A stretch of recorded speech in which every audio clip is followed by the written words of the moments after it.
আসসালামু আলাইকুম। আজকে আমরা চলে আসলাম আজকের প্রশ্ন চতুর্থ অধ্যায় রসায়ন, চতুর্থ অধ্যায় নবম দশম শ্রেণী।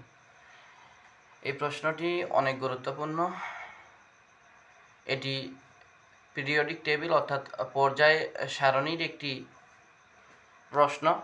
মেন্ডেলিফের একটি তত্ত্ব থেকে মেন্ডেলিফ যে বলেছিলেন যে পারমাণবিক ভর অনুসারে মৌলসমূহকে সাজালে তাদের ক্রমানুসার ঠিক থাকে, কিন্তু দেখা যায় কিছু কিছু মৌলের ক্ষেত্রে আমরা জানি পর্যায় সারণীতে 118টি মৌল আছে, গ্রুপ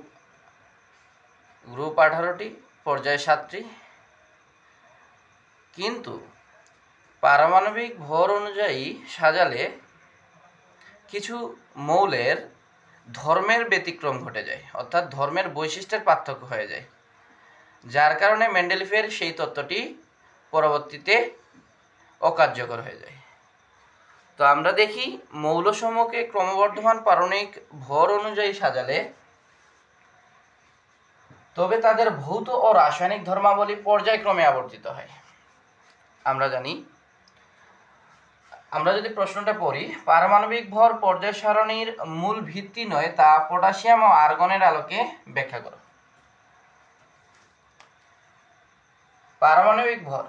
পারমাণবিক ভর পর্যায় সারণীর মূল ভিত্তি নয়, পটাশিয়াম ও আর্গনের আলোকে আলোচনা করো।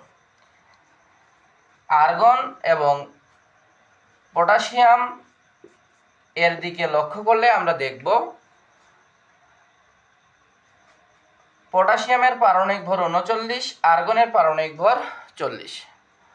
তো এই অনুযায়ী আমরা আজকের প্রশ্নটি আলোচনা করব। তাহলে শুরু করা যাক। তাহলে আমরা জানি যে মৌলসমূহকে ক্রমবর্ধমান পারমাণবিক ভর অনুযায়ী সাজালে তাদের ভৌত ও রাসায়নিক ধর্মাবলী পর্যায়ক্রমে আবর্তিত হয়। তাহলে পটাশিয়ামের পারমাণবিক ভর 39, আর্গনের পারমাণবিক ভর 40। যদি আমরা পারমাণবিক ভর অনুযায়ী সাজাই, আমরা জানি পটাশিয়াম পর্যায় 4 এর মৌল, গ্রুপ 1 এর মৌল, কিন্তু আর্গনের পর্যায় 3, গ্রুপ 18। বন্ধুরা, যদি আমরা লক্ষ্য করি পটাশিয়ামের পর্যায় 4, গ্রুপ 1, কিন্তু আর্গনের পর্যায় 3, গ্রুপ 18। তাহলে পটাশিয়ামের পূর্বেই আর্গনের অবস্থান, যেহেতু পর্যায় 3 শেষ হয়ে তারপর পরবর্তী পর্যায়ে 4 আসে, তাহলে আমরা দেখব 18 নং গ্রুপের 3 নম্বর পর্যায়ে আর্গন, কিন্তু 1 নম্বর গ্রুপের 4 নম্বর পর্যায়ে 4 নং পর্যায়ে পটাশিয়াম অবস্থিত। তাহলে বন্ধুরা,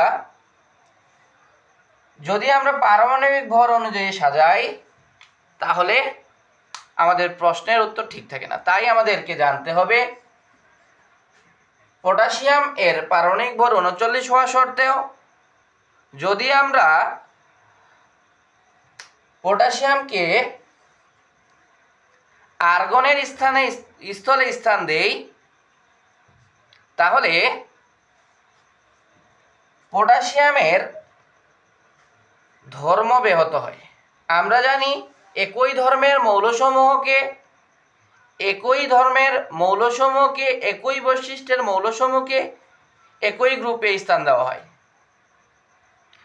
যেমন আমরা দেখি গ্রুপ 1 এর মৌলগুলো ধাতু, ক্ষার ধাতু, গ্রুপ 2 এর মৌলগুলো মৃৎক্ষার ধাতু, গ্রুপ 17 এর মৌলগুলো হ্যালোজেন মৌল, গ্রুপ 18 এর মৌলগুলো নিষ্ক্রিয় মৌল।